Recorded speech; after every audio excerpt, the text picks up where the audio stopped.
ভারত বাংলাদেশ সম্পর্ককে স্রেফ হাসিনা কেন্দ্রিক করে কিন্তু লাভ নেই। 12ই আগস্ট দৈনিক সংবাদ প্রতিদিনে লিখেছেন সৌম্য বন্দ্যোপাধ্যায়। ভাষ্যে উপস্থাপন করছি আমি জাকির হোসেন শেখ, আর ক্যামেরায় জিশান আলী শেখ। ভারত বিরোধী শক্তি বাংলাদেশে এতটাই উদ্বুদ্ধ যে সে দেশের প্রধানমন্ত্রী তারেক রহমানকে তারা চাপ দিচ্ছে ব্রিক্স শীর্ষ সম্মেলনের আউটরিচ পর্বে অংশ না নিতে, ভারতে না যেতে। তবে 10ই আগস্ট সোমবারের বৈঠকে তারেক রহমানের মানভঞ্জনে দীনেশ ত্রিবেদী সফল হলে তা দুদেশের পক্ষেই কিন্তু মঙ্গল। পাটিগণিতের সেই অঙ্কটা মনে আছে, যেখানে তেল চপচপে বাঁশে একটা বাঁদর কিছুটা উঠছে এবং তারপর হড়হড়িয়ে খানিকটা নেমে যাচ্ছে, কিংবা সাপ লুডো মই বেয়ে ওঠার পর বেমক্কা চালে সাপের মুখে পড়ে একেবারে ঝুপ পতন। এইটা মনে আছে নিশ্চয়ই আপনাদের। ভারত এবং বাংলাদেশের সম্পর্ক ইদানিং এই রকম ওঠানামার মধ্যে দিয়ে যাচ্ছে। যখন মনে হচ্ছে এবার বোধহয় বোঝাপড়া এবং আস্থা ভরসার জায়গা ফিরে আসছে, ঠিক তখনই এমন কিছু একটা ঘটে যাচ্ছে যা সম্পর্কের ওপর সন্দেহ এবং অবিশ্বাসের পর্দা টেনে দিচ্ছে। ফের নতুনভাবে শুরু করতে হচ্ছে সম্পর্ক গড়ার পর্ব, মানে কেঁচে গন্ডুস। শেখ হাসিনার বিদায় পর্ব থেকে ভারত বিরোধিতায় বাংলাদেশ খইফোঁটা ফুটছিল। উফ, সে কি প্রবল রাগ, দেশ ঘৃণা। মোহাম্মদ ইউনুস 1.5 বছর ছড়ি ঘোরালেন, কিন্তু সম্পর্কের উন্নতিতে কুটোটা নেড়ে সাহায্য করেননি। নির্বাচন হলো, হই হই করে জিতল বিএনপি, প্রধানমন্ত্রী হলেন তারেক রহমান। জুলাই অভ্যুত্থানের আগে থেকে এখনো পর্যন্ত তিনি এমন কিছু বলেননি, এমন কিছু করেননি যা দুদেশের সম্পর্কের পক্ষে ক্ষতিকর। বঙ্গবন্ধু বা হাসিনার বিরুদ্ধে ব্যক্তিগত আক্রমণও করেননি, ভারতের সমালোচনাও করেননি। সৌম্য বন্দ্যোপাধ্যায় লিখেছেন, এই স্তম্ভে একাধিকবার লিখেছি, প্রায় 2 দশক পশ্চিমী গণতন্ত্রকে খুব কাছ থেকে নিরীক্ষণের ফলে তারেক রহমান অনেক কিছু শিখেছেন, ঋদ্ধ হয়েছেন, পরিণত এবং পরিশীলিত হয়েছেন গণতন্ত্রের বিকাশে যা সহায়ক। বাস্তবতা মেনে নিয়ে ভারতও সম্পর্কের উন্নতিতে ধীরে ধীরে এগিয়েছে। তারেককে ভারত সফরের আমন্ত্রণ জানিয়েছে। প্রধানমন্ত্রী নরেন্দ্র মোদী ব্যক্তিগত চিঠি লিখে তাকে সফরে আসতে অনুরোধ করেছেন, কিন্তু তা সত্ত্বেও সম্পর্কটা দানা বাঁধছে না হাসিনার কারণে। 5ই আগস্ট যা হলো তাতে কেঁচে গন্ডুস কতকাল অতিবাহিত হবে কেউ জানে না। শেখ হাসিনার বিদায় পর্ব থেকে ভারত বিরোধিতায় বাংলাদেশ খইফোঁটা ফুটছিল, যেটা আগে বললাম। উফ, সে কি প্রবল রাগ, দেশ ঘৃণা। নির্বাচন হলো, হই হই করে জিতল বিএনপি, প্রধানমন্ত্রী হলেন তারেক রহমান।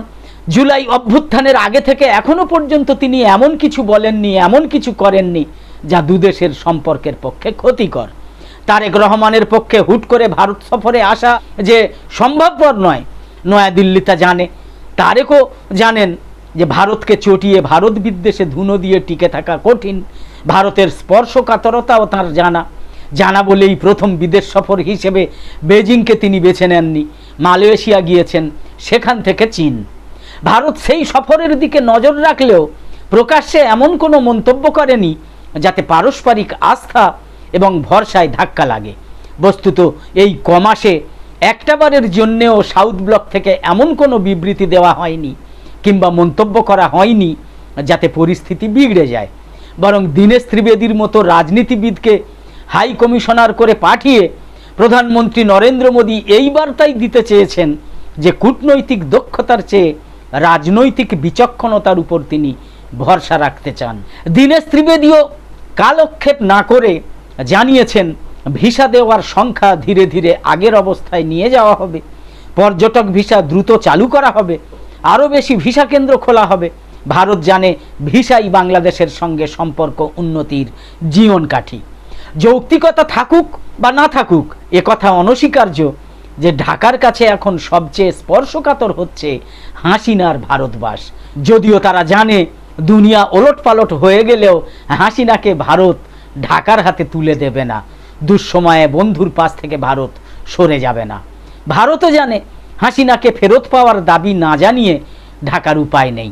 রাজনৈতিক বাধ্যবাধকতা এমনই, এই পরিস্থিতিতে ঢাকা চায় হাসিনা যাতে কোনো রাজনৈতিক কথাবার্তা না বলেন, ভারত তা নিশ্চিত করুক। এমন কিছু যেন না করেন যাতে বাংলাদেশে অশান্তি সৃষ্টি হয়, যাতে মনে হয় ভারত হাসিনাকে উস্কানি দিচ্ছে। প্রকাশ্যে না এলেও আগে কয়েকবার হাসিনা সামাজিক মাধ্যমে রাজনৈতিক ভাষণ দিয়েছেন। বাংলাদেশ আনুষ্ঠানিক আপত্তি জানিয়েছে, ভারত সাফাই দিয়েছে সামাজিক মাধ্যমে অডিও ক্লিপিং যে কোনো দেশ থেকেই ছাড়া যায়।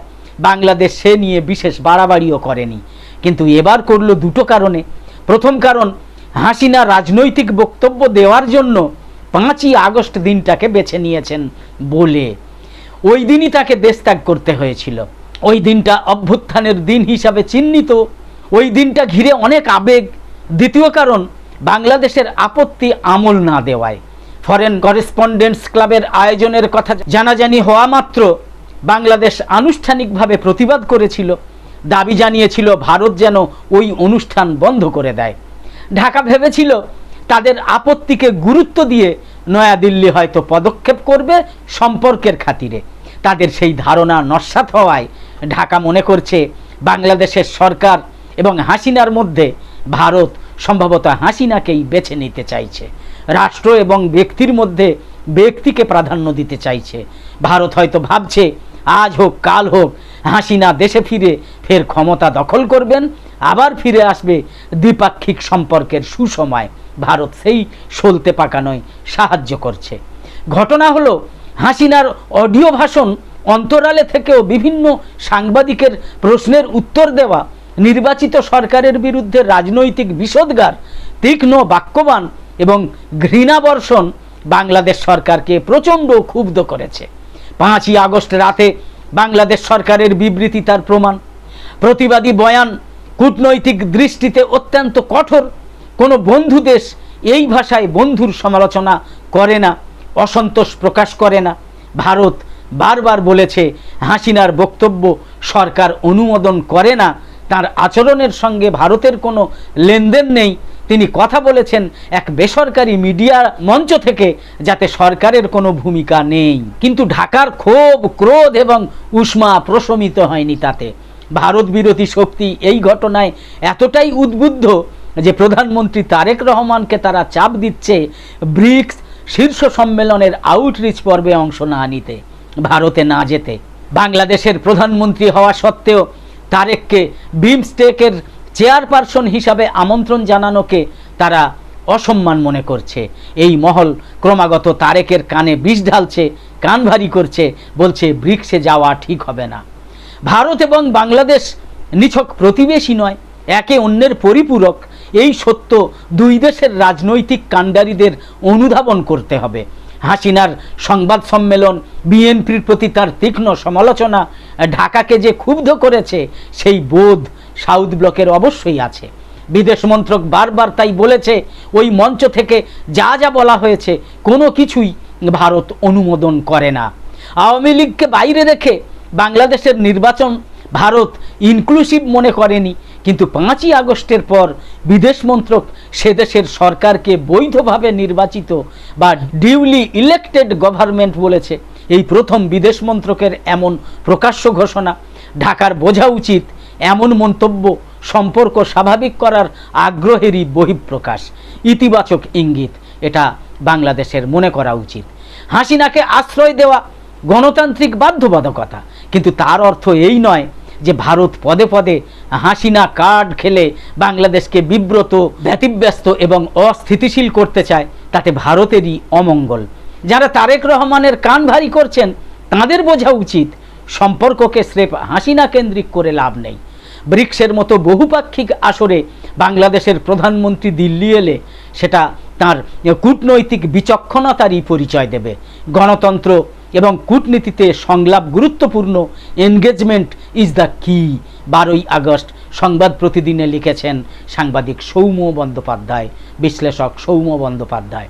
একদম শেষে বলি, আজকের গুরুত্বপূর্ণ প্রতিবেদনের মতোই নিউজ নির্ভীকে নিয়মিত উপস্থাপন করা বিশেষ প্রতিবেদন ভালো লেগে থাকলে ইউটিউবে নোটিফিকেশান পেতে সাবস্ক্রাইব করে পাশের বেল আইকন অন করে অল সিলেক্ট করে রাখুন। আর ফেসবুকে লাইক বা ফলো করে আমাদের আরও নতুন নতুন ভিডিও বানাতে এবং লাইভ সম্প্রচারে উৎসাহিত করতে লাইক, কমেন্ট এবং বেশি বেশি শেয়ার করে সঙ্গে থাকুন। তো আপাতত শেষ করছি। কামনা করি সকলে সবসময় খুব ভালো এবং সুস্থ থাকুন, সাবধানে থাকুন। ধন্যবাদ।